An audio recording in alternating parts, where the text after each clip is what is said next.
लालू यादव के सुपुत्र ने हाथ तो मिला लिया है नीतीश कुमार जी से, लेकिन क्या वे सफल हो पाएंगे या नहीं अपनी राजनीति में।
बहुत अभी है कि वे बहुत छोटी उम्र में हैं और अच्छा कार्य कर सकते हैं। लालू यादव जी ने अपना जो भी कार्य किया उनका उन्हें कुछ भुगतान भी भुगतना पड़ रहा है, लेकिन तेजस्वी यादव वैसा कार्य नहीं करें और वे थोड़ा संभल कर कार्य करें और जो पिता का जो असर उनके ऊपर जो दिखाई पड़ता है वह भी उसका परित्याग धीरे धीरे वे करते जाएं तो अच्छा है। सत्ता में रहने का जो है किसको सुख नहीं होता है, सत्ता ही सुख है। यह उन्हें अब भी मिला हुआ है नीतीश कुमार जी के साथ। आधा भाजपा के साथ वे रहे, आधा अब जो है ये तेजस्वी यादव के साथ रह रहे हैं। अपनी सरकार उन्होंने बचा ली है और प्रधानमंत्री के पद के लिए वे कहते हैं कि हम उम्मीदवार नहीं हैं, लेकिन क्या वे वास्तव में ऐसा है? यदि वे उम्मीदवार हैं तो भी अच्छा है, क्योंकि वे एक ईमानदार नेता हैं और अपनी छवि को कैसा वे आगे बनाकर रख पाते हैं, क्या ईडी का बिहार में कैसा रहता है, वह भी देखने में आगे ही आएगा और तेजस्वी यादव पर जो लालू जी की छाप पड़ी है वह भी देखने में आगे ही आएगा। आप देख रहे हैं समाचार विश्लेषण। नमस्कार दोस्तों, समाचार विश्लेषण पर आप लोगों का स्वागत है। हम लोग आज कुछ विश्लेषण करेंगे कुछ समाचारों का कि पहले जब भाजपा के साथ थे नीतीश कुमार जी तो किस प्रकार के समाचार आते थे और आज जब राजद के साथ हैं तो किस प्रकार के समाचार आ रहे हैं। क्या बहुत ज़्यादा तब्दीली हुई है दोनों सरकारों में या अभी भी वही स्थिति है? कुछ जो विश्लेषण है वह विश्लेषणात्मक या अध्ययन रहेगा। कुछ समाचार पत्रों पर भी हम लोग विचार विमर्श करेंगे। तो आप देख रहे हैं रतिकांत सुमन को, मैं हूँ समाचार विश्लेषण पर। और आपने यदि अभी तक इस समाचार विश्लेषण को अभी तक सब्सक्राइब नहीं किया होगा तो सब्सक्राइब करें, लाइक और शेयर भी करें। तो दोस्तों, आपने देखा होगा कि किस प्रकार से नीतीश कुमार ने अपना पलटी मारी और पलटू राम इसीलिए उन्हें लालू यादव कहते थे और पलटी मारकर उन्होंने भाजपा के एक समूह को उन्होंने अपने से अलग कर दिया और भाजपा के बाद उन्होंने राजद के तेजस्वी यादव से अपना हाथ मिलाया और सरकार बना ली। सरकार बनाने के बाद बहुत फजीहत हुई कि कुछ मंत्रालय को क्यों ऐसे लोगों को दिया गया, उन मंत्रियों को हटाया गया। अब सवाल उठता है कि लालू यादव की जो सरकार थी और तेजस्वी यादव की जो सरकार थी उसमें क्या फ़र्क है? तेजस्वी यादव में क्या फ़र्क है और लालू यादव में क्या फ़र्क है? लालू यादव उस समय को बिलॉन्ग कर रहे थे जिस समय में कि बिहार में और भारत में बहुत जातीय दंगे होते थे धार्मिक उन्माद रहता था और उस समय में वह इस प्रदेश को सँभालने वाले थे और प्रदेश को उन्होंने बहुत दिनों तक सँभाला और वह एक जातीय समीकरण को बना कर के चल रहे थे। लेकिन अब यह नई पीढ़ी के तेजस्वी यादव हैं और तेज प्रताप यादव हैं। तेज प्रताप यादव की अपनी कुछ समस्याएँ हैं और तेजस्वी यादव की अपनी कुछ समस्याएँ हैं। लेकिन वे इतनी कम उम्र में अपने को एक स्थापित राजनेता बनाने की होड़ में लगे हुए हैं और उन्होंने बार-बार बिहार का समर्थन किया है। बिहार का समर्थन उन्होंने इसलिए किया है कि 2 उनके मत विशेष रूप से देखे जाएँगे। एक तो है कि रोज़गार देने की बात, दूसरा है कि रोज़गार के बाद भी वह बिहार को विशेष राज्य दिलवाने के पक्ष में हमेशा रहे और जो नीतीश कुमार की माँग थी। इस पर दोनों लोग सहमत रहे हैं। एक बार सरकार में और थे वे लोग और उस समय भी फिर से वे भाजपा के समर्थन से सरकार में आए और उन्होंने राजद का परित्याग कर दिया और लालू यादव जेल की ओर चले गए। लेकिन उस समय में भी जब तेजस्वी यादव थे, तो वे उप मुख्यमंत्री थे। कुछ उन पर जो है सो राजस्व के ये हमले होते रहे हैं कि जो हवाला है या कुछ जो चारा घोटाला है, घोटाला के पैसे उनके पास हैं। यह अब सुपुत्र होने के नाते उन पर तो लगता ही रहेगा और सीबीआई की जो मार है वह लालू यादव पर चल ही रही है और तेजस्वी यादव पर भी वह चलते ही रहेंगे। चूँकि जो पीढ़ी दर पीढ़ी जो चलने की जो परंपरा होती है, यदि वह एक बार शुरुआत हो जाती है क्योंकि भ्रष्टाचार है, भ्रष्टाचार की काली की कोठरी से जो भी गुज़रता है, उसमें काली का थोड़ा-सा भी कलंक लगना तो तय है। यह राजीव गांधी कह के गए हैं कि यह राजनीति जो है, राजनीति काली की कोठरी है और उसमें यदि आप रहेंगे, तो आपको ज़रूर ही वहाँ पर कुछ ना कुछ इस प्रकार का लगेगा और वही है। तो जो लालू यादव जो कुकर्म करके जा रहे हैं और ये मान लीजिए कि सत्कर्मी भी हों यदि तेजस्वी यादव, तो तेजस्वी यादव पर ऐसा नहीं है कि वे काली के छींटे उन पर नहीं पड़ेंगे। वे छींटे बराबर उड़ते रहेंगे और यह जो है ईडी आदि का हमला भी होता रहेगा। यह तो है कि वे लालू यादव अपने जो पीढ़ी दर पीढ़ी को वह कलंक दे कर के जा रहे हैं। अब धोने का वह प्रयास कर रहे हैं कि अपना जहाँ-जहाँ जेल है, जेल में उन्हें रखा जाता है और बीमारी की भी अवस्था में भी वह है। राजनेताओं को इस बात से सबक अवश्य लेनी चाहिए कि आप कितने भी कुकर्म कर लें, घोटाले कर लें, लेकिन देश का पैसा यदि आप खाते हैं, तो देश आपको कभी भी छोड़ेगा नहीं, माफ़ नहीं करेगा। देश आपसे हमेशा हिसाब माँगेगा। यह राज्य बिहार राज्य भी हिसाब माँगेगा। बिहार में आप चाहे किसी भी जाति वर्ग से आते हों, लेकिन जो मुँह है, वह मुँह में दाना आपको सबको डालना ही पड़ेगा। दाना जो भूखे नंगों की जो जनता है, उन्हें उन फ़ौज़ों को आपको खाना देना ही होगा। उनका सब कुछ खा लेंगे, तो वह भी आपको नहीं छोड़ेगा और यहाँ पर तो पशु का चारा था। जब पशु नहीं आपको छोड़ रहे हैं, तो ये जनता कहाँ से आपको छोड़ेगी? यह बात आपको ध्यान में रखना ही होगा। तो यह लालू यादव ने ऐसा किया जिस कारण से उन्हें जेल की सज़ा बार-बार भुगतनी पड़ती है। एक केस से बरी होते हैं, दूसरे केस में चले जाते हैं। लेकिन तेजस्वी यादव को यह बात जो है अवश्य ही माननी चाहिए कि वह जो पिता का दिया हुआ है कलंक और यह कलंक कहिए या उनके लिए मज़े की बात है। मज़े की बात यह है कि उन्हें तो वह पीढ़ी से वह अपने पैतृक संपत्ति के रूप में वही भ्रष्टाचार का वह धन मिल गया है। अब धन मिला है इस प्रकार से कि यदि आप विधायक को टिकट बाँट रहे हैं, तो ज़मीन लेकर के दे रहे हैं। तो ज़मीन लेकर के दे रहे हैं, तो आप वह ज़मीन तो आएगा ही आपके पास। कुछ आप नौकरियाँ दे रहे हैं, तो वह आपको घूस आप लेते हैं, तो वह भी पैसा आपका जाएगा कहाँ? वह भी यह तो है नहीं कि हवाला के माध्यम से कहीं स्विस बैंक में जमा हो गए। वह भी हो रहे होंगे, लेकिन उसका पता बहुत लोगों को नहीं चल पाता है। लेकिन यहाँ पर पैसे हुए जाएँगे कहाँ पर? आप राजनीति में आए, राजनीति का एक तंत्र आपने ऐसा विकसित किया कि जिसमें कि भ्रष्टाचार के साथ आप खरे दिखे और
को जितना ये लोग तरजीह देते हैं, अब पता नहीं भाजपा भी तरजीह देती है और यहाँ पर जो है कांग्रेस भी तरजीह देती है और नीतीश जी भी तरजीह देते हैं और प्रशांत किशोर वास्तव में नरेंद्र मोदी के बनाए हुए वह चहेते नेता हैं और प्रशांत किशोर से भी इनकी बिगड़ गई। दूसरा है कि आरसीपी सिंह से बिगड़ी। अब आरसीपी सिंह से बिगड़ी तो ये कहते हैं कि वह भाजपा के पपेट बन गए थे। तो भाजपा के पपेट बनने से क्या है, भाजपा के साथ तो आपने सरकार बनाई। पिछली बार भी जब आप सरकार में आए थे तो आप जो है सरकार तो बनने नहीं दी जा रही थी, लेकिन आप फिर से इलेक्शन हुआ, फिर आप जीते और आप सरकार में आए और लगभग ये 15 वर्ष से आप सरकार में हैं। और सरकार में रहते हुए आपने बिहार को बहुत कुछ देने का प्रयास किया। नीतीश कुमार जी का गुणगान करना कोई यह नहीं है कि आप गुणगान नहीं करें, जो उन्होंने अच्छा कार्य किया बिहार में रहते हुए। यहाँ पर भ्रष्टाचार का जो पौधा है, वह बार-बार पनप रहा था। तो उस पौधे को काटना एक साथ में सही नहीं था। अत्याचार, अपराध यहाँ पर बहुत होते थे, जातीय दंगे बहुत होते थे। जातीयता में यह प्रदेश बंधा हुआ है, यह बहुत पहले से है। यह नरेंद्र मोदी भी कह कर गए हैं यहाँ पर कि डीएनए में ही कुछ खराबी है। लेकिन क्या है कि बिहार का डीएनए कभी भी खराब नहीं है। बिहार एक ऐसा प्रदेश है जहाँ पर कि समाजवाद की बात होती है। हम एक साथ में किसी को भी उभरने नहीं देते, लेकिन समाजवाद का भी तिरोहन यहाँ पर ही हुआ है बिहार में। यह आपको देखने में आएगा क्योंकि जातीयता और धर्म विशेष का जो एक समीकरण लालू यादव ने बनाया, उसको ही लेकर के चले और यहाँ पर अपराध फलता-फूलता रहा। यह सीधा-सीधा नहीं कहा जा सकता है कि लालू यादव ही उसमें जो दोषी हैं। लालू यादव पूरी तरह से दोषी नहीं होंगे। प्रदेश है मान लीजिए 10 करोड़ लोगों का, 9 करोड़ लोगों का। अभी तो बहुत ज़्यादा आबादी बढ़ गई है, लेकिन मान लीजिए कि हम 9 करोड़ ही मान के चलते हैं जिस समय में, और वहाँ पर तो झारखंड भी था उस समय में, तो बहुत ज़्यादा 12 करोड़ के आसपास में आबादी थी। तो उस समय में जो बिहार की जो स्थिति थी, वह स्थिति बहुत ही अच्छी नहीं थी, दयनीय थी और उस समय में जातीयता का समीकरण, धार्मिक समीकरण लालू यादव ने बनाया और लालू यादव ने वह समीकरण बना के उन्होंने इस प्रदेश में एक ऐसा राज्य कायम किया जिसमें कि अपहरण की खेती होती थी और अपराध यहाँ पर बहुत ज़्यादा बढ़ गए थे। और माय माय जो है, जो यादव और मुस्लिम का एक समीकरण बना हुआ था, जिससे कि यह चल रहा था, जिसमें कि सिवान के भी नेता थे, ये सब थे। सभी लोग यहाँ पर चल रहे थे। इस प्रकार से बिहार की राजनीति यहाँ पर चल रही थी। अब इसमें जो उस समय की जो स्थिति थी, उसमें वह भी यादव और मुसलमान को ही लेकर के आगे आए और जातीयता के आधार पे उन्होंने अपनी सरकार चलाई। अपराध की खेती भी जातीयता के ही आधार पर हुई और जो यादव बहुत बलिष्ठ हो गए और उन्होंने ऐसे-ऐसे यादवों को बढ़ाया जो कि अपराधी प्रवृत्ति के थे। वे जो शांति प्रिय लोग थे, उन लोगों की वृद्धि नहीं हुई, वे लोग गरीब ही रहे। वे यादव में भी बहुत तरह के लोग हैं। अब मान लीजिए कि यहाँ पर यादवों की जो जनसंख्या है वह 11% यदि है पूरे भारत में, तो इसका अर्थ यह नहीं होता है कि 2 प्रदेश तो बहुत ज़्यादा हैं, जैसे कि उत्तर प्रदेश और यहाँ बिहार में। तो बिहार में मान लीजिए कि 11% तो है ही। तो 11% की जो आबादी है इनकी, जातों की, तो उससे इन्होंने एक समीकरण ऐसा बनाया और लगभग जो है 18% की यदि आबादी मुसलमानों की है, तो 11 और 18 मिलके ये 29 हो जाते हैं और कुछ लोग और थे, तो जो 30 से 35% का भी यदि आपको मतदान मिल जाता है, तो आप जीत जाते हैं और ऐसे आपकी सरकार बनती रही और 15 वर्ष तक लालू यादव ने यहाँ पर राज किया और वह अपराध के माध्यम से यह जो प्रदेश है, यह बिल्कुल ही पिछड़ता चला गया। यहाँ पर ना सड़कें बनी, ना किसी प्रकार के इस प्रकार के विकास हुए। अब नीतीश कुमार के आने के बाद वह विकास यहाँ पर हुआ, तो उस समय में इन्होंने भाजपा के ही समर्थन से सरकार बनाई और रेल मंत्री भी रहे थे और बिहार का उनका सपना था कि बिहार का विकास करें, तो बिहार के विकास में उन्होंने योगदान दिया। सड़कें यहाँ पर जो नहीं बनी हुई थी, उन सड़कों का उन्होंने उद्धार किया। कुछ कार्य उन्होंने अच्छे-अच्छे यहाँ पर किए और लगभग विकास दर जो है 12 से 13% तक जो है सो वह बढ़ गया था यहाँ पर बिहार में। नौकरी जो रोज़गार की जो स्थिति थी बिहार में, वह बिल्कुल ही दयनीय थी। उसे इन्होंने बहुत ही अच्छा कर दिया और काफ़ी जो शिक्षक हैं, वह यहाँ पर बहाली हुए शिक्षाकर्मियों की। बहाली हुई शिक्षाकर्मियों के बाद उन लोगों की जो प्रतिनियुक्ति है, नियुक्ति जो है, वह परमानेंट भी किए जाने लगे। यह सब जो है स्थिति यहाँ पर सुधरी। जो प्रोफेसरों आदि का जो वेतनमान था और वेतन उनका नहीं दिया जाता था, काट-काट के मिलता था, 6-6 माह में मिलता था, उसे भी उन्होंने नियमित कर दिया। यह जो है नीतीश कुमार की स्थिति। लेकिन नीतीश कुमार ने यह एक परिपाटी बना ली है कि अभी वह भाजपा के साथ है। जैसे ही देखा कि थोड़ा-सा भाजपा वाले आगे बढ़ रहे हैं और उन्हें कुछ तंग जैसा किया जाता है, तो वे भाजपा को छोड़ कर के सीधे वे चले जाते हैं राजद की ओर में। और ये 2 प्रकार से वह सरकार को चलाते रहते हैं। 2.5 साल इसके साथ, 2.5 साल इसके साथ। पिछली भी सरकार में उन्होंने ऐसा ही किया था, इस सरकार में भी उन्होंने ऐसा ही किया। अब यहाँ पर है कि भाजपा की क्या गलती थी? तो भाजपा की वास्तव में गलती बहुत ज़्यादा बिहार में थी। अब यहाँ पर जितने भी लोग थे, वे जिन-जिन लोगों को केंद्र से भी दिया गया था, तो उन लोगों को बिठाया गया कि यहाँ पर तुम मॉनिटर करो और तुम्हें हो सकता है मुख्यमंत्री। सभी लोग स्वयं को भाजपा में देखने लगे कि हम भी मुख्यमंत्री बन सकते हैं। अब सबका सपना होता है कि मुख्यमंत्री बनने का, प्रधानमंत्री बनने का। अब वे लोग जब अपना शुतुरमुर्ग की तरह से अपना गर्दन छुपाते थे, गर्दन उठाते थे, गर्दन छुपाते थे, गर्दन उठाते थे। इस प्रकार से उन लोगों ने जब करना शुरू कर दिया, तो नीतीश कुमार को परेशानी होने लगी। नीतीश कुमार को कभी लगने लगा कि यह जो शुतुरमुर्गी जो गर्दन है, यह जो ऊपर उठ रहा है, उससे तो ये नीचे चलेगा। फिर शुतुरमुर्ग फिर नीचे हुआ, फिर ऊपर हुआ। इस प्रकार से नीतीश कुमार को परेशानी होने लगी। तो उन्होंने ऐसे में सोचा कि हमारे पुराने जो भतीजे हैं, उन लोगों को अपनी सरकार में ले आया जाए।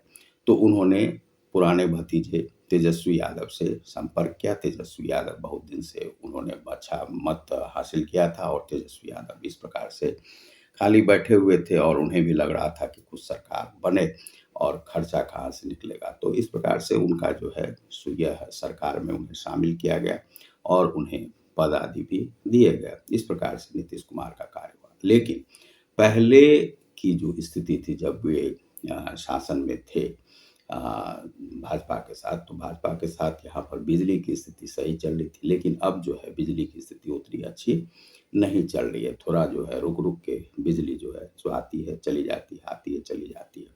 तो यह जो है परिवर्तन हुआ, चूँकि लालटेन राज में आप जाने लगे। यह लोगों ने कमेंट करना शुरू कर दिया कि फिर से हम लोग लालटेन राज में आ गए। लेकिन तेजस्वी यादव वे लालटेन राज के लोग नहीं हैं।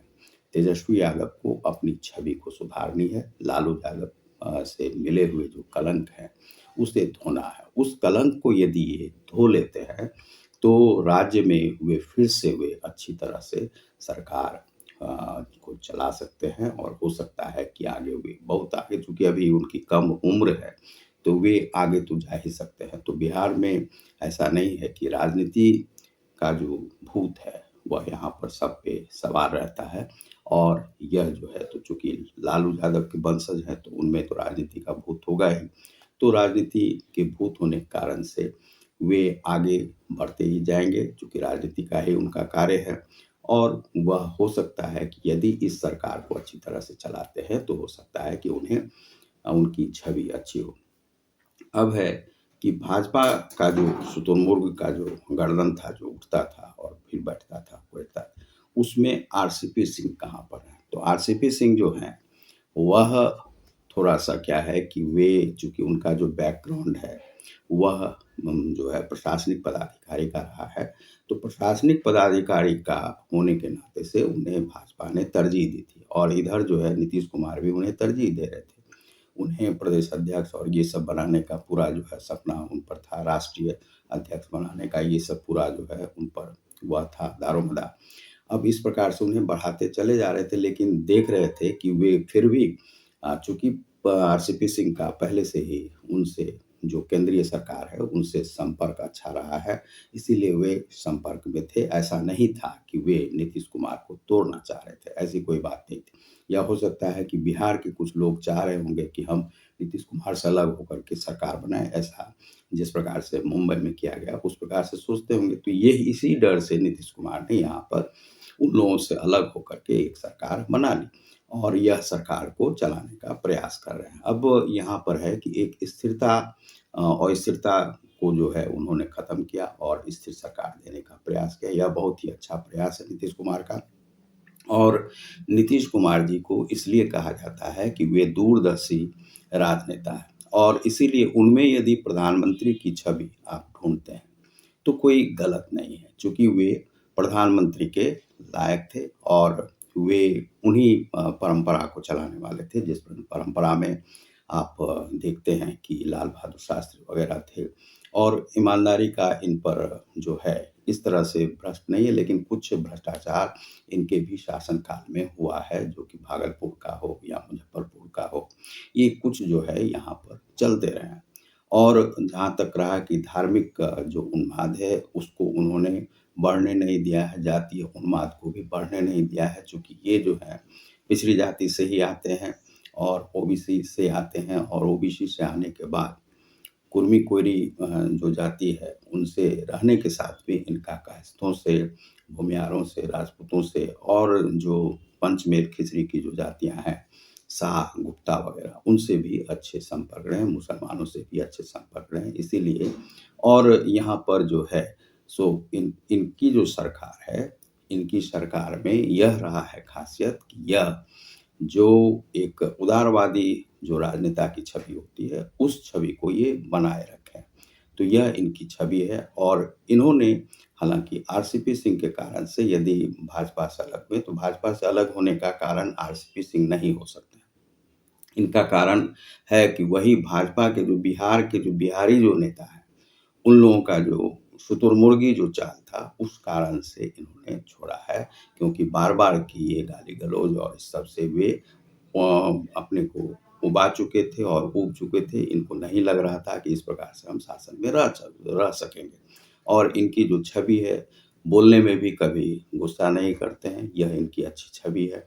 तो इस छवि के कारण से ऐसा गाली-गलौज के माहौल में उन्हें रहना पसंद नहीं था और कोरोना के बाद लोगों का जो मानसिक स्तर है, वह गिर-सा गया है। वही जो है सो राजनीति में भी देखने में आ रहा था। तो ये किसी प्रकार से स्वयं को अलग करके कभी दिल्ली नहीं गए, कभी और दिल्ली नहीं जा रहे हैं, कभी जा रहे हैं, कभी कुछ अलगाव की जो है नीति इन्होंने जब देखी, तो स्वयं को काटना जो है शुरू कर दिया। तो यह जो है यहाँ पर है।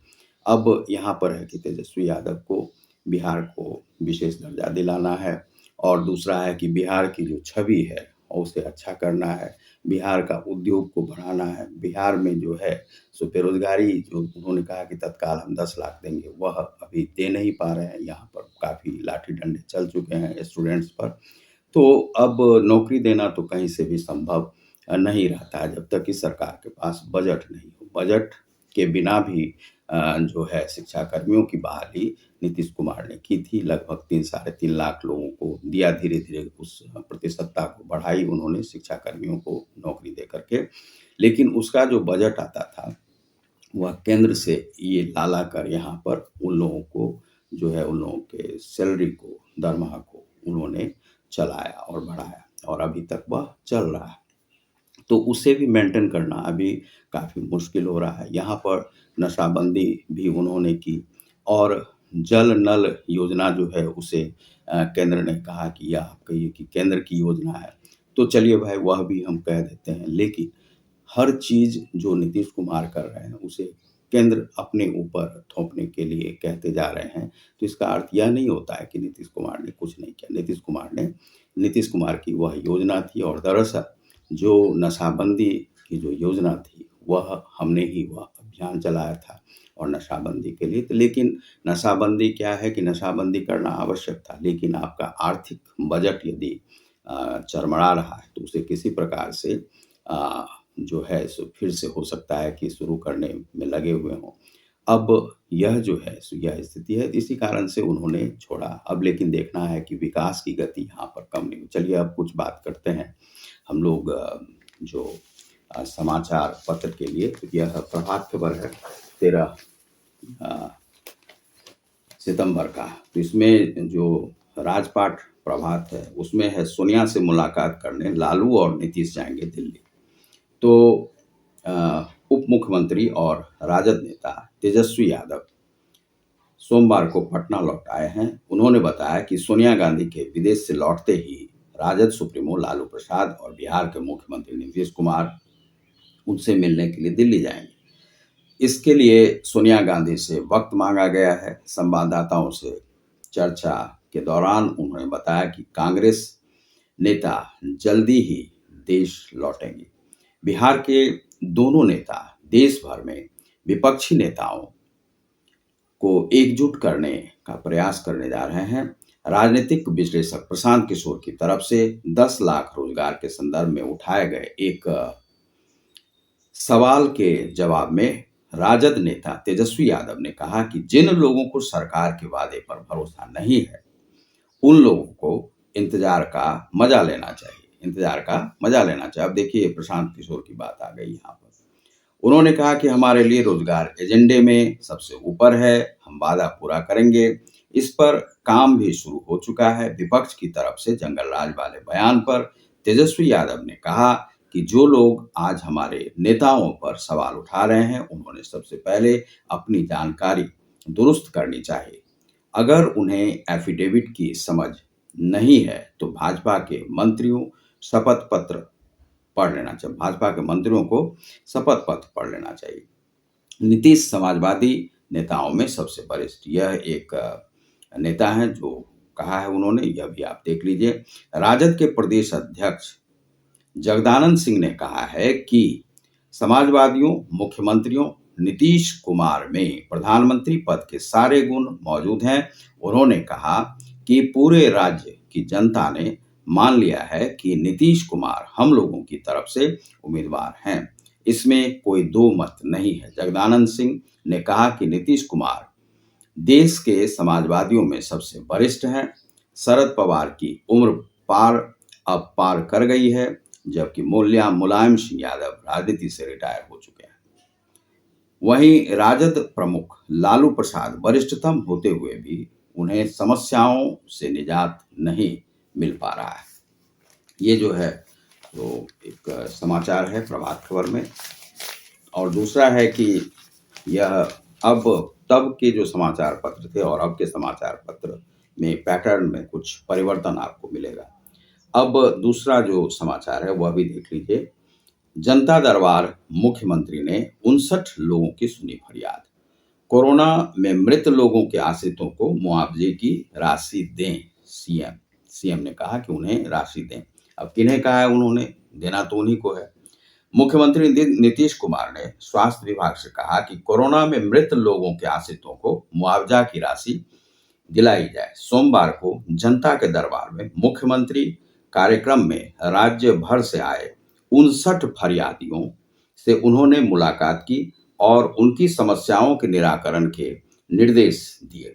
बक्सर जिला के डुमरांव से आए एक व्यक्ति ने मुख्यमंत्री से गुहार लगाते हुए कहा कि डुमरांव अनुमंडलीय अस्पताल में भारी अनियमितता है।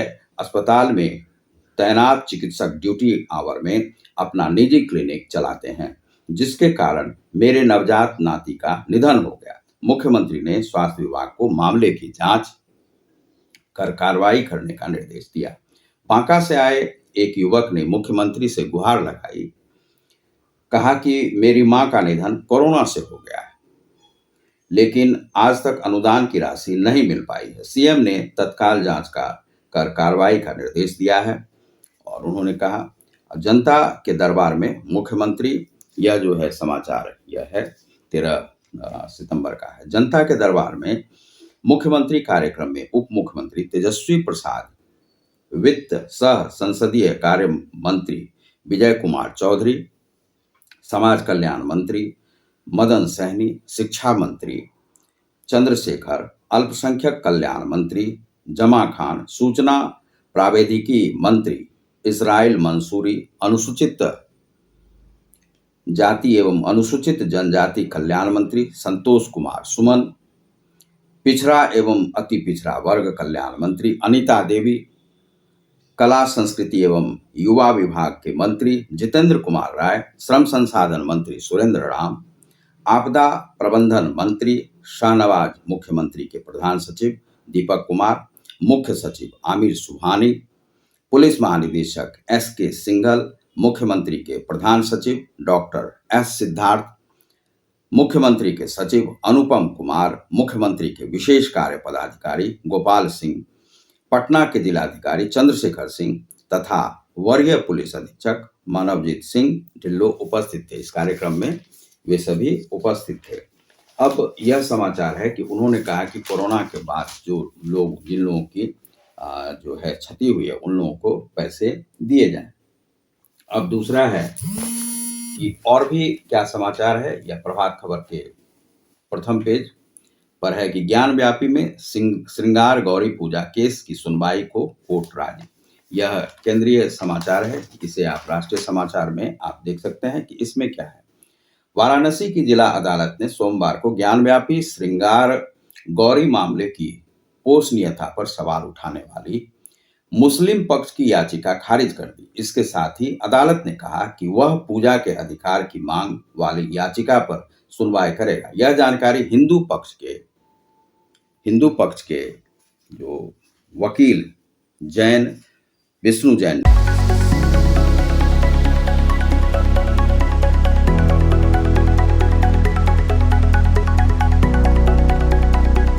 ने दी।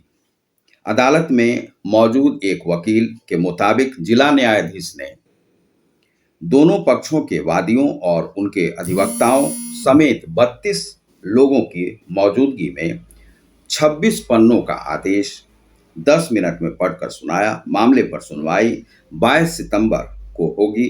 अदालत ने 24 अगस्त को इस मामले में अपना आदेश 12 सितंबर तक के लिए सुरक्षित रख लिया था। इधर मुस्लिम पक्ष के वकील मेराजुद्दीन सिद्दीकी ने कहा कि जिला अदालत के इस निर्णय को हाईकोर्ट में चुनौती दी जाएगी। इस बीच वाराणसी जिला प्रशासन ने रविवार की रात से एहतियातन शहर में निषेधाज्ञा लागू कर दी है और सुरक्षा के कड़े बंदोबस्त किए हैं। सुप्रीम कोर्ट ने 20 मई को ज्ञान व्यापी को लेकर हिंदू श्रद्धालुओं की याचिका को मामले की जटिलता के मद्देनजर वाराणसी के सिविल न्यायाधीश को सौंपा। अब 5 महिलाओं ने अदालत में याचिका दायर कर हिंदू देवी देवताओं की दैनिक पूजा की अनुमति मांगी थी। यह अनुमति ज्ञानव्यापी को लेकर के थी। ज्ञानव्यापी एक वास्तव में वह हिंदू मंदिर था, काशी विश्वनाथ का ही मंदिर था, जिसके कि शिवलिंग को जो है सो क्षतिग्रस्त करके और उस पर जो है सो फव्वारे बना दिए गए थे और वह ज्ञानव्यापी जो मामला है, मस्जिद का मामला है, उसे जो हिंदुओं के पक्ष में उन्होंने सुनाया। 5 महिलाओं ने उसमें दिया था। यह सही फैसला है। अभी देखिए आगे इसमें क्या होता है कि जो मुस्लिम पक्ष हैं वे कहते हैं कि वे फिर से हाई कोर्ट का रुख करेंगे। तो अब देखते हैं कि हाई कोर्ट भी हालांकि जो जिला कोर्ट रहता है उसी को फॉलो करते हैं। तो आंगनबाड़ी सेविका के चयन में गड़बड़ी के मामले निकले, सीएम ने कहा करें रिव्यू। अब नदी में स्नान करने गए 2 बच्चे डूबे। मानसून फिर सक्रिय, बिहार में 10 दिनों तक झमाझम बारिश के आसार। बिहार में बारिश जो है सो पहले नहीं हुई, यहाँ पर जब होती है। अब इस बार वर्षा बहुत कम हुई है और उसके बाद ऐसा गांव जहां रिश्तेदारों को बंधक बना वसूलते थे पैसे, रिश्तेदारों को बंधक बना करके पैसे वसूलते थे, इस प्रकार के गांव हैं। ये कहाँ पर है? ये है पूर्णिया में है। अपने देश में पुरातन काल से अतिथि देवो भव की संस्कृति रही है, लेकिन पूर्णिया में एक ऐसा गांव है जहां अतिथियों के आने पर उन्हें बंधक बना लिया जाता है और तब तक छोड़ा नहीं जाता जब तक वह पैसे नहीं भर दें। यह परिपाटी कब से शुरू हुई कोई नहीं जानता। यह जो है बिहार की एक घटना है। यह घटना नहीं है, यह बहुत पहले से चली आ रही है। अब हम अगले पृष्ठ पर जाते हैं कि अगले पृष्ठ की क्या सूचना है। वोटरों को किसी प्रकार का प्रलोभन देना होगा अपराध। प्रलोभन आप नहीं दे सकते हैं, लेकिन फिर भी यह कार्य होते रहते हैं वोटरों के लिए। वोटरों को तो पैसे आदि दे करके रिझाए जाते हैं गरीबों को, और दारू शराब, लेकिन शराब तो बिहार में बंद है। तो बिहार में अब उसके बाद है अपना जिला। यह कौन सा जिला है? सहरसा जिला है। 10 करोड़ खर्च, 15 घरों में भी शुद्ध पानी नहीं है। यह समाचार आप देख लीजिए। ये नीतीश कुमार जी से जुड़ा हुआ है, क्योंकि नीतीश कुमार जी पर ही हम लोग चर्चा करें। मुख्यमंत्री नीतीश कुमार ने साल 2015 में अपने ड्रीम प्रोजेक्ट की एक पोटली बनाई थी, जिसका नाम दिया था 7 निश्चय योजना। उसी ड्रीम प्रोजेक्ट में से एक था हर घर जल नल जल योजना, जिसके माध्यम से हर घर को नल के जरिए जल पहुंचाने का लक्ष्य रखा गया था। लेकिन इस योजना का हाल यह है कि कहीं मीनार खड़ी है तो टंकी नहीं, कहीं टंकी लगी है तो बोरिंग फेल है, कहीं मोटर जला हुआ है तो कहीं पूरे वार्ड में अभी कनेक्शन नहीं पहुंच पाया है। कुछ जगह कनेक्शन भी पहुंच गया तो अब तक नल नहीं लगाया गया है। यह सारी दास्तान नवहट्टा प्रखंड के डरहार पंचायत के 13 वार्ड के 14 जल मीनार टंकी के प्रोजेक्ट की है, जहां 10 करोड़ से अधिक राशि खर्च होने के बावजूद भी 15 घरों में भी शुद्ध पेयजल की आपूर्ति नहीं हो पा रही है। जहां टंकी लगी है, लेकिन जब से लगी है तब से उस वार्ड के लोगों को कभी इस योजना का लाभ नहीं मिला है। इस योजना के तहत पंचायत के 1 दर्जन वार्ड, कुछ घरों में पानी का कनेक्शन हुआ है, जबकि इस वार्ड में कई ऐसे वार्ड हैं जहां करीब हजारों की आबादी है, लेकिन 100 परिवार को भी आपूर्ति के लिए कनेक्शन नहीं मिला है। अब यहाँ पर है कि जो जल है वह पहुंच नहीं रहा, तो नल जल योजना जो है इस प्रकार से फेल ही है। और यह वास्तव में कोसी क्षेत्र के लिए नहीं होना चाहिए था, क्योंकि कोसी में यदि खर्चा भी किया गया, यहाँ पर 26 फीट के नीचे में पानी रहता है, लेकिन जब जल है तो वह नेचुरल वाटर को हमें समाप्त नहीं करना चाहिए। वह समाप्त करने से क्या होता है कि यदि आप जल का दोहन करने लगते हैं तो वह जल का जो लेयर है वह नीचे जाने लगता है। तो यह उन क्षेत्रों के लिए नहीं होना चाहिए था। जिन क्षेत्रों में जल नहीं पहुंचता है वहां आप अवश्य ही जल दें। सहरसा को मिली मेडिकल विश्वविद्यालय की सौगात। अब एक यह हमारे जिले के लिए है कि स्वस्थ सहरसा, शिक्षित सहरसा, सुंदर सहरसा व समृद्ध सहरसा के अवधारणा को बल देते हुए श्री नारायण फाउंडेशन के तहत कामेश्वरी कुमारी के रविंद्र कुमार सिंह की ओर से एक मेडिकल यूनिवर्सिटी की सौगात सोमवार सहरसा को मिल रही है, जो यहाँ के लिए मील का पत्थर साबित होगा। आने वाले भविष्य में उच्च डिग्री के लिए यहाँ के छात्र छात्राओं को बाहर जाने की जरूरत नहीं होगी। वह मेडिकल समेत अन्य उच्च डिग्री यहाँ से प्राप्त कर सकेंगे। इस अवसर पर श्री नारायण फाउंडेशन की मैनेजिंग ट्रस्टी कामेश्वरी कुमारी ने कहा कि स्वास्थ्य व शिक्षा के क्षेत्र में जो कार्य बहुत पहले हो जाना था वह नहीं हुआ, लेकिन आज वह सपना पूरा होने जा रहा है। हमने 150 सीट का मेडिकल कॉलेज व 390 बेड का आधुनिकतम सुविधाओं से सुसज्जित हॉस्पिटल पहले ही सहरसा के लोगों को समर्पित कर दिया है। आज फिर एक मेडिकल यूनिवर्सिटी सहरसा वासियों को समर्पित करते हुए अपार खुशी हो रही है। यह यूनिवर्सिटी वैभवशाली भविष्य का प्रतीक होगा। Shri Narayan medical institute and hospital के चेयरमैन RK सिंह ने कहा कि जब तक जिंदा हैं सहरसा के विकास के लिए काम करते रहेंगे। सहरसा के हर निवासी मेरे दिल में है, सदैव उनके बेहतर भविष्य के लिए अपने जीवन का पाय पाय लगा देंगे। मौके पर मीडिया प्रभारी संतोष सिंह तोमर, पूर्व जिला पार्षद प्रवीण आनंद, S सोनी, माधव मुकुंद, रमन झा, ये सब मौजूद थे। तो एक नए विश्वविद्यालय की, मेडिकल विश्वविद्यालय की बात यहाँ पर की जा रही है। अब हम लोग आते हैं भीतर के इसमें संपादकीय पृष्ठ को देखने के लिए कि इसमें क्या रहता है।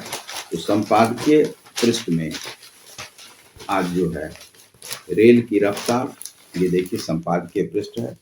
इसमें जो समाचार हैं, सशक्त राष्ट्रवाद के नए प्रतीक, ये समाचार है, इसमें संपादकीय दिया गया है। दूसरा है कि रेल की रफ्तार और क्षेत्रीय स्थिरता को खतरे में न डालें अमेरिका, यह यहाँ पर है। तो इसे हम विश्लेषण करेंगे। रेल की रफ्तार के बारे में क्या है कि तेज गति से चलने वाली ट्रेनों की आमद के साथ साथ भारतीय रेल की आमदनी में बढ़ोतरी उत्साहजनक है। इस वर्ष अगस्त तक भारतीय रेल का कुल राजस्व 95,486.58 करोड़ रुपये रहा है, जो पिछले वर्ष इसी अवधि में हासिल राजस्व से 26,271.29 करोड़ रुपये यानी 38% ज्यादा है। यात्री किराए से प्राप्त राजस्व में तो बढ़ोतरी 116% रही है। अगस्त तक यात्री किराए से 25,276.54 करोड़ रुपये की आय हुई है, जो पिछले साल के तुलना में 13,574 करोड़ रुपये अधिक है। यह वृद्धि आरक्षित और अनारक्षित दोनों श्रेणियों में हुई है। रेल डिब्बे से होने वाली अन्य आय में भी 50% की वृद्धि हुई है। ये आंकड़े इंगित करते हैं कि यात्रियों की आवाजाही तेजी से बढ़ रही है। यह भारतीय रेल के लिए उत्साहवर्धक तो है, होटल, पर्यटन और गाड़ियों से जुड़े कारोबार के लिए भी सुखद है। तो यह रेल विभाग के लिए इसमें बताया गया है। अभी हम लोग संपादकीय पर ही टिप्पणी करेंगे। तो सबसे पहले देखते हैं संपादकीय।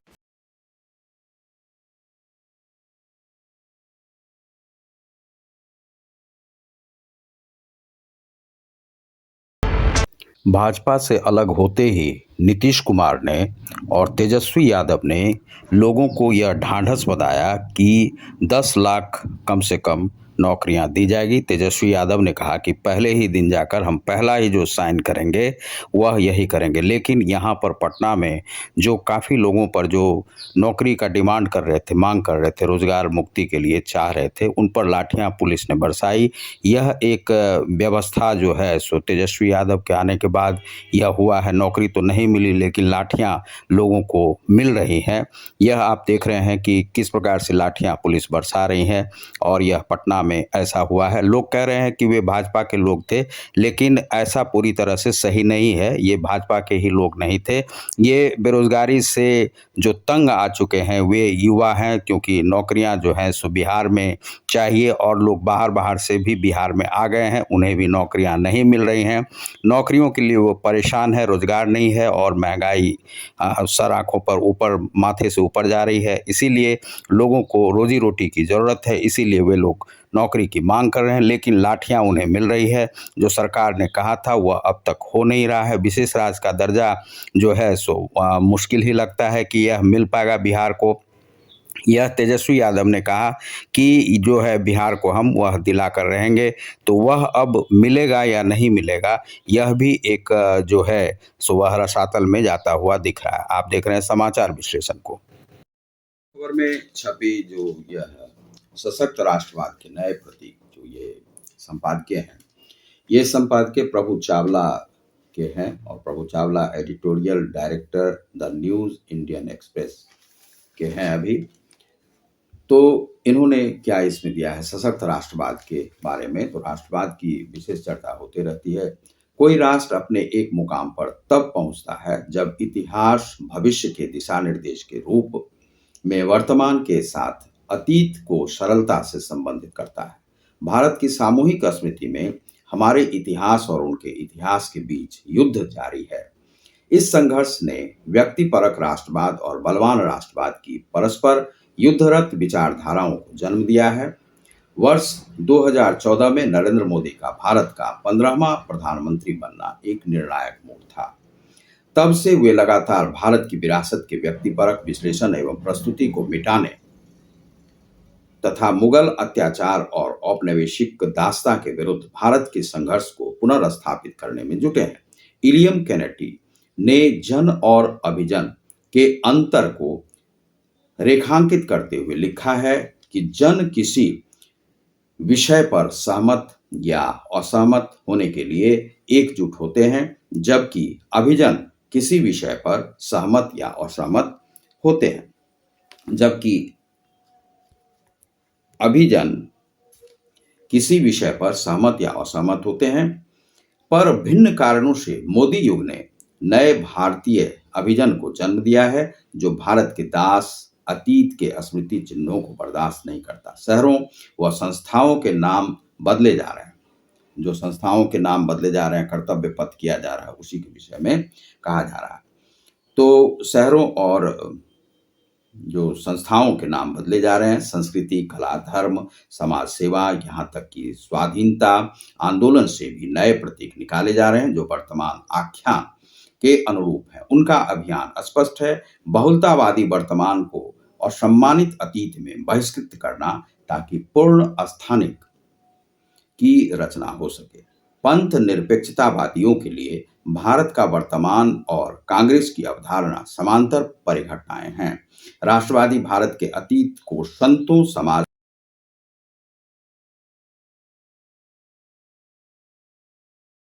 सुधारकों, कवियों, लेखकों और सदियों पूर्व मातृभूमि के लिए बलिदान देने वाले योद्धाओं के परिवेश के रूप में देखने की भाजपा की एक कोशिश है।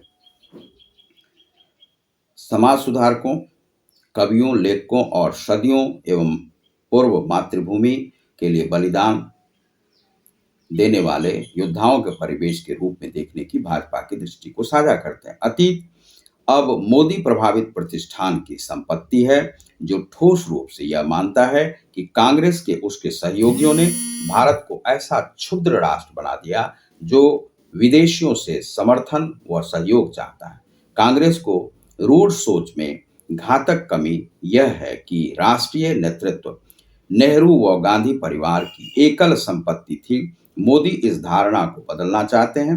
वह मानते हैं कि उनके प्रमुख प्रतिद्वंदी ने विभाजन को स्वीकार कर भारत के भूगोल का संकुचन कर दिया है। इतना ही नहीं, उसने कांग्रेस के नेतृत्व में चले स्वतंत्रता संघर्ष की आत्मपरकता से अन्य सहभागियों को बहिष्कृत कर दिया है। बहिष्कृत कर दिया है। उसके बाद है कि बीते सप्ताह मोदी ने भारतीयों को याद दिलाया कि नेहरू गांधी परिवार ने ब्रिटिश शासन का आक्रामक विरोध करने वाले बलवान राष्ट्रवादियों से स्वतंत्रता का श्रेय छीन लिया। भारत के सर्वाधिक लोकप्रिय सैन्य नेता सुभाष चंद्र बोस की प्रतिमा इंडिया गेट पर स्थापित हुई है। अपने निर्णयों को नेताजी के आदर्शों व सपनों से प्रभावित बताते हुए मोदी ने कहा कि नेताजी अखंड भारत के पहले प्रमुख थे जिन्होंने 1947 से पूर्व अंडमान को स्वतंत्र कराया था। दूसरा है कि आगे बढ़ते हैं, हम लोग थोड़ा सा देख लेते हैं। अखंड भारत का उल्लेख ध्यान देने योग्य है क्योंकि यह राष्ट्रीय स्वयंसेवक संघ के व्यापक एशिया का विचार है। संघ परिवार देश के एकमात्र रक्षक होने के कांग्रेस के प्रचार के विरुद्ध लगा रहा है। 7 दशकों पुराना रोष उस आख्यान के विरुद्ध है जो छद्म उदारवाद, दासतापूर्ण पंथ निरपेक्षता और परिवार पूजा को बढ़ावा देता रहा है। भाजपा राजनीति व शासन के नेहरूवादी मॉडल को राष्ट्रीय मुख्यधारा से मिटाने में लगी है। यह पटेल, सावरकर, आम्बेडकर जैसे नेताओं को स्वीकार करने और बढ़ावा देने में जुटी है ताकि वंशवादी राजनीतिक महामारी की रोकथाम हो सके।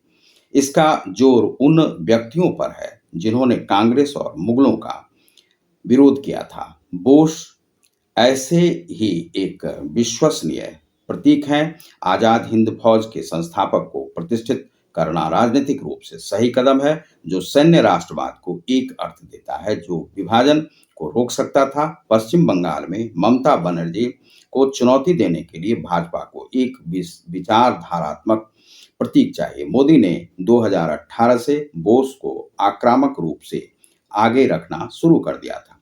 अंतरिम आजाद हिंद सरकार की घोषणा की 75वीं वर्षगांठ पर प्रधानमंत्री ने लाल किले पर तिरंगा फहराया था। अब है कि जो उन्होंने लाल तिरंगे पर जो भाषण दिया उसके विषय में ये बता रहे हैं। तो इन्होंने राष्ट्रवाद की बात की। अभी कुछ जो बातें हैं वह हम बता देते हैं कि जो कर्तव्य पथ रखा गया है, कर्तव्य पथ पर बहुत सारे लोग कह रहे हैं राष्ट्रपति नाम सही था, लेकिन नरेंद्र मोदी जी को लग रहा था कि यह जो नाम है वह अंग्रेजों का दिया हुआ है, इसीलिए वह सही नहीं है। तो यह जो है बहुत सारे लोगों ने इसका विरोध भी किया और कुछ लोगों ने समर्थन किया कि नहीं, कर्तव्य पथ होना चाहिए। क्योंकि आप जब जाते हैं तो आप अपने ड्यूटी से जुड़े हुए रहते हैं। यह आपके कर्तव्य को याद दिलाता रहे कि आप इस देश के एक नागरिक हैं। यह राष्ट्रीयता से ओतप्रोत एक भावना है जो कि नरेंद्र मोदी जी के अंदर में है। उन्हें बचपन से ही यह सौगात मिली है। अब अगला हम देख लेते हैं संपादकीय में क्या कहा गया। एक तो रेल पर था, दूसरा जो है राष्ट्रवाद पर था। क्षेत्रीय स्थिरता को खतरे में, यह है अनिल त्रिगुनायत जी, पूर्व राजदूत हैं, उनका है।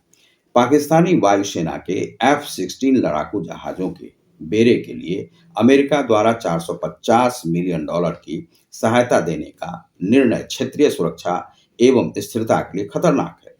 इसीलिए भारत का इस लेन देन पर कड़ी आपत्ति दर्ज करना सही और जरूरी है। सबसे पहली बात यह है कि रेखांकित की जानी चाहिए कि पाकिस्तान कई दशकों से, विशेष रूप से शीत युद्ध के दौर में, अमेरिका के लिए महत्वपूर्ण रहा है तथा अमेरिका उसे हर तरह की मदद भी देता रहा है। वास्तव में देता रहा है। बीच में कुछ रुका हुआ था, ट्रंप के समय में बिल्कुल रुका हुआ था। जब अफगानिस्तान का मामला आया तब भी दोनों देशों का साथ रहा। इस सामरिक जुगलबंदी के लिए हमेशा कोई ना कोई बहाना मिल जाता है। अमेरिका ने पाकिस्तान को गैर नाटो सहयोगी का दर्जा भी दिया हुआ है, यह जानते हुए भी कि पाकिस्तान को कहीं से कोई खतरा नहीं है। इस तरह का रक्षा सहयोग देने का कोई तुक नहीं है। अगर गैर पारंपरिक खतरे हैं तो उनसे निपटने के लिए इस तरह के अत्याधुनिक हथियारों की क्या जरूरत है। अमेरिका समेत सारी दुनिया जानती है कि आतंकवाद से पाकिस्तान का क्या नाता रहा है और कई आतंकी घटनाओं में पाकिस्तानी समूह शामिल रहे हैं। जो पाकिस्तान का रावलपिंडी प्रतिष्ठान है, यानी पाकिस्तानी सेना और ISI, वह आतंकी समूहों को संरक्षण व सहयोग देता है। अभी पाकिस्तान की प्रमुख समस्या आर्थिक तबाही और बाढ़ से हुई बर्बादी है। अगर मदद ही करनी है तो इन समस्याओं के समाधान के लिए अमेरिका को सहयोग देना चाहिए। यह एक जो है क्षेत्रीय स्थिरता को खतरे में न डाले, अमेरिका को कहा गया है। दूसरा है कि धर्म अमूल्य धरोहर, यह जो है श्री श्री आनंद मूर्ति का है, यह आध्यात्मिक एक पन्ना रहता है। दूसरा है कि आज़ादी का चिंतन, यह है राकेश सोहम, व्यंग्यकार हैं, उनका है। और दूसरा है कि आपके पत्र, 2 पत्र, पहले ज़्यादा पत्र रहते थे, उन्हें शामिल किया जाता था। अब यह है कि इन दिनों भारत की बड़ी चिंता सड़क दुर्घटनाओं में जाती जान है। इसमें जो है विश्लेषण किया गया है, यह फीचर पेज समझिए प्रभात खबर में रहता है। इसके बाद आप आगे आइए, आगे जो प्रभात खबर में है स्पोर्ट्स की सूचना है। इसमें स्पोर्ट्स की सूचना को, तीसरे टेस्ट में दक्षिण अफ्रीका को हरा इंग्लैंड ने 2-1 से जीती टेस्ट सीरीज। प्रो लीग में खुद को आंकने का मिलेगा मौका, भारतीय महिला टीम का इंग्लैंड से करो या मरो मैच आ गया। उसके बाद है पटरी में फंसी बाइक, बच्ची व दंपति की ट्रेन से कटकर मौत है। ये है जो घटना है बांका की है। सदर थाना क्षेत्र अंतर्गत रीगा बैजनाथपुर गांव के पास सोमवार को बांका भागलपुर रेलखंड पर ट्रेन की चपेट में आकर 3 लोगों की मौत हो गई। मरने वालों में रजौन थाना क्षेत्र के कमलपुर गांव निवासी संजय कुमार झा 50 वर्ष, पत्नी पूनम देवी 45 व नतनी परी कुमारी 4 वर्षीय शामिल है। यह हादसा 10 साढ़े 10 के बीच बजे सुबह की है। संजय झा अपनी पत्नी व नतनी के साथ बाइक पर सवार होकर गोरवा के रास्ते बांका आ रहे थे। इसी दौरान मुरहरा स्टेशन के आगे बैजनाथपुर गांव में उनकी बाइक बीच पटरी पर फंस गई और बाइक बंद हो गई। दूसरा है अगला समाचार, कृषि विभाग का कार्य संतोषजनक नहीं है, होगी समीक्षा, कृषि मंत्री ने कहा है। अब कृषि मंत्री सुधाकर सिंह हैं, वे पहुंचे हैं। खुदरा मुद्रास्फीति अगस्त में बढ़कर 7% पर। उसके बाद जो पिछला पृष्ठ है वह हम लोग देखेंगे, महारानी को श्रद्धांजलि देने, यह भी जो इंटरनेशनल समाचार है, यह भी आप देख लीजिए, यह जुड़ा हुआ है महारानी से। यह महारानी के लिए समाचार है कि लंदन में संसद के सदन में रखे गए महारानी एलिजाबेथ द्वितीय के पार्थिव शरीर के दर्शन करने और उन्हें श्रद्धांजलि देने के लिए लोगों की भीड़ उमड़ पड़ी है। भारी भीड़ को देखते हुए ब्रिटिश सरकार ने कई नियम जारी किए हैं, जिसमें कहा गया है कि महारानी के अंतिम दर्शन करने के लिए कतार लगेगी। अब जो अगला जो समाचार है, यह महिलाएं डेयरी उद्योग की असली लीडर, पीएम ने कहा है। यह नोएडा में कहा है उन्होंने। प्रधानमंत्री नरेंद्र मोदी ने सोमवार को ग्रेटर नोएडा में India expo centre and mart में आयोजित अंतर्राष्ट्रीय डेयरी संघ विश्व डेयरी सम्मेलन 2022 का उद्घाटन किया। इस मौके पर उन्होंने पशुधन की महत्ता, लंपी रोग और डेयरी उद्योग में महिलाओं की सहभागिता पर बात की। प्रधानमंत्री ने महिलाओं को भारत के डेयरी उद्योग की असली लीडर बताया। मोदी ने पशुधन और दूध से जुड़े कारोबार को भारत की हजारों साल पुरानी संस्कृति बताते हुए, ये है। दूसरा है तीनों सेवाओं का एकीकरण जल्द किया जाएगा। मरीज को बचाने के लिए 3 किलोमीटर दौरा डॉक्टर। और रूसी निशाने पर यूक्रेन के ऊर्जा संयंत्र अंधेरे में। यह है कि ये सभी सूचनाएं हैं इसमें जो है सो, तो हम चर्चा कर रहे थे। अगले दिन हम करेंगे दैनिक भास्कर का। आज हम जो है वह चर्चा कर रहे थे आपको प्रभात खबर का, जो प्रभात खबर में कैसी सूचनाएं आती हैं और पहले कैसा था जब भाजपा के साथ नीतीश कुमार जी थे और आज जब तेजस्वी के साथ हैं तो कैसा है। तो मिला जुला के बहुत कुछ बदलाव नहीं हुआ है। तेजस्वी यादव जो है यंग हैं और वह अच्छा कार्य कर सकते हैं और उन्हें मौका अवश्य देना चाहिए। उन्होंने रोजगार का बीड़ा उठाया है, लेकिन यह जो उन्होंने कहा कि हम आज ही से पहला जो दस्तखत करेंगे वह उसी पर करेंगे, 10 लाख रोजगार की बात उन्होंने की कि तुरंत हम देंगे। लेकिन चूंकि क्या है कि सरकार के पास बजट है नहीं, बजट यदि रहेगा तो वह किया जाएगा और लोगों को स्वयं ही चलना होगा। महँगाई अभी जो है साथ में आसमान पर है और सब कुछ अभी बढ़ा हुआ है और यह कोरोना का जो है पोस्ट पीरियड है जिसमें कि आपको ये सब दिखाई पड़ रहे हैं। दूसरा है कि पूरा जो मानसिक स्तर है बिहार के लोगों का, वे लोग अपना चल रहे हैं, स्थिरता से टुकड़ुम करके चल रहे हैं और उनका जो आर्थिक स्थिति है, जैसे ये बिहार पर ज़्यादा असर नहीं पड़ता है, गरीबी ज़्यादा रहती है, भुखमरी से भी लोग मरते रहते हैं। लेकिन यहाँ पर प्रयास जो है, नीतीश कुमार जी ने यह किया है कि यहाँ पर लोगों को जो खाद्य की सुरक्षा जो है, खाद्य सुरक्षा में जो अनाज जो दिए जाते हैं, वह नियमित रूप से सभी को मिलते रहें, गरीब-गुरुओं को मिलते रहें। कुछ ग्रामों में भी मैं गया, कुछ गाँवों में, वहाँ पर मैंने देखा कि सभी को वे अनाज मिल रहे हैं और वे लोग कह रहे थे कि भाई साहब आप गाँव में चले आइए, यहाँ पर बहुत अच्छी स्थिति है। हमारे भी कुछ दूर में हमारा गाँव है, वहाँ पे कुछ लोग जो है गाँव को छोड़ कर के शहर की ओर चले गए थे। वे लोग अब पुनः वहाँ पर घर बना रहे हैं, इंदिरा आवास और प्रधानमंत्री के आवासीय योजना से वे लोग जो है सो घर को बना रहे हैं और वे लोग उन घरों में रह रहे हैं। और हम लोग भी अपनी गरीबी में रहते हुए भी ठीक से ही रह पा रहे हैं। हमें भी अनाज जो मान लीजिए कि 2 यूनिट है, तो 2 यूनिट में यदि 5-5 किलो मिलना है, तो वह भी मिल रहा है। उससे हमें भी राहत मिली है और यह जो है सो नीतीश कुमार जी ने इसमें अच्छा कार्य किया है, सड़कों के लिए अच्छा कार्य किया है। लेकिन क्या है कि नगर पालिका और पार्षद वगैरह जो रहते हैं और ठेकेदार वगैरह रहते हैं, ये लोग पैसा खाने का बहुत प्रयास करते हैं। हमारे घर के आगे में अभी 10 दिन पहले ही एक सड़क बनी है और वह सड़क में सीमेंट दिया नहीं गया या नकली सीमेंट दिया गया, क्या दिया गया वह पता नहीं चला और 10 मिनट में ही वर्षा तो हुई नहीं और फिर भी वह सड़क जो है नेस्तनाबूद हो चुका है। यह जो है स्थिति है सड़कों की और थोड़ा दूर भी सही से बन नहीं पाता है। नाले की जो योजना है वह भी आधा-अधूरा ही पड़ा हुआ है।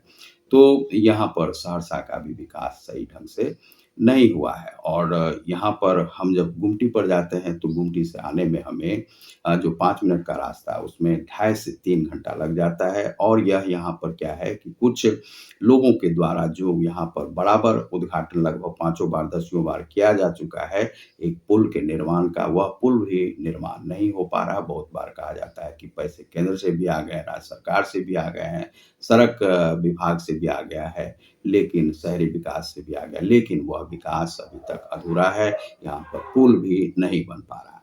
इसमें तेजस्वी यादव क्या कर सकते हैं? प्रधानमंत्री नरेंद्र मोदी तक भी यह बात गई है, रेल मंत्री तक भी बात गई है और नीतीश कुमार तक भी बात गई, सबके पास, लालू यादव के पास भी, तेजस्वी यादव सबके पास है। लेकिन यहाँ पर जब तक विकास की गाड़ी सही से नहीं चलेगी और नियमित रूप से यहाँ पर अब वह जो गुमटी है, उसे लगा दिया जाता है तो उसे फिर खोला नहीं जाता। अब गाड़ी आए या नहीं आए, वो आधा घंटे तक वो चले जाते हैं चाय-पानी करने के लिए। यह सब स्थिति यहाँ पर तो होती रहती है। छिटपुट जो घटनाएँ हैं, जो नागरिकों के द्वारा की जाती है, वह वहाँ पर चलती रहती है। अपराध भी थोड़ा बहुत बढ़ा था, लेकिन अब हमें लगता है कि शायद उसे कंट्रोल में किया जा रहा है और अपराध जो है बिहार से बहुत कुछ जो खत्म किया गया था, वह किया गया नीतीश कुमार के शासन में। गृह मंत्रालय में उन्होंने स्वयं ही रखने का हमेशा प्रयास किया। इस कारण से अच्छी व्यवस्था रही, पुलिस के साथ उन्होंने अपना यहाँ पर बनाए रखा, लेकिन थोड़ा-सा जो है ढिलाई यदि होता है तो बिहार में स्थिति बदतर हो सकती है। इसीलिए ढिलाई नहीं बरती जाए, बिजली की स्थिति को सुधारे रखा जाए जिससे कि विकास जो पटरी पर है वह बना रहेगा। यहाँ पर आदमियों का व्यक्तिगत और सामूहिक और व्यापारिक जो विकास है वह होते रहना आवश्यक है, चाहे तेजस्वी जी आएँ, चाहे नीतीश जी आएँ या भाजपा या कोई भी सरकार आए, इस विकास को बनाए रखें। चूँकि ये नागरिकों का मामला है, सरकार का काम है कि नागरिकों की सुरक्षा करना। तो नागरिकों की सुरक्षा करना नीतीश जी की भी ज़िम्मेदारी है और ज़िम्मेदारी जो है तेजस्वी जी की भी है और हमें लगता है कि कोई भी आदमी या नेता यह ज़िम्मेदारी निभाने का प्रयास करता है, जिसे कि नीतीश कुमार ने भी किया है और अब जो है शिक्षा उनके पास भी बहुत है लालू यादव के सुपुत्र के पास, तो वे भी इसका कार्य अच्छी तरह से निभाएँगे। पिछली सरकार में यदि नहीं भी निभा पाए थे, तो इस सरकार में ज़रूर भी निभाएँगे और भ्रष्टाचार के कलंक से हमेशा अपने को बचा कर के रखेंगे। यदि कुछ धन ऐसा हो जो कि उन्हें कलंकित कर रहा हो, तो उन धनों का वे परित्याग कर दें, समाज में वितरण कर दें। चूँकि क्या है कि यदि कलंक एक बार लगता है तो वह धुलता नहीं है, और कालिक के कोठरी से गुज़रना है, तो आपको कुछ न कुछ छींटे तो अवश्य ही उड़ेंगे। राजनीति वही चीज़ है। तो आप देख रहे हैं समाचार विश्लेषण को। यदि आपने हमारे चैनल को अभी तक सब्सक्राइब नहीं किया होगा, तो सब्सक्राइब करें। बार-बार कहते रहते हैं आप लोगों को, और आप लोग करते नहीं हैं। इसमें हम इस प्रकार की सूचनाएँ लाते रहते हैं। आपने देखा धैर्य के साथ इस 1 घंटे का वीडियो, उसके लिए आप लोगों को बहुत-बहुत धन्यवाद। नमस्कार। और हमें आशीर्वाद दें, आप लोग का आशीर्वाद चाहिए। और कुछ जो कोरोना के बाद जो हमारी भी शक्ति थोड़ी-सी क्षीण-सी हो गई थी और अस्वस्थ जैसे हो गए थे, तो अब जो है धीरे-धीरे हम अपने को पटरी पर ला रहे हैं। बहुत-बहुत धन्यवाद। नमस्कार, आप लोग का आशीर्वाद है।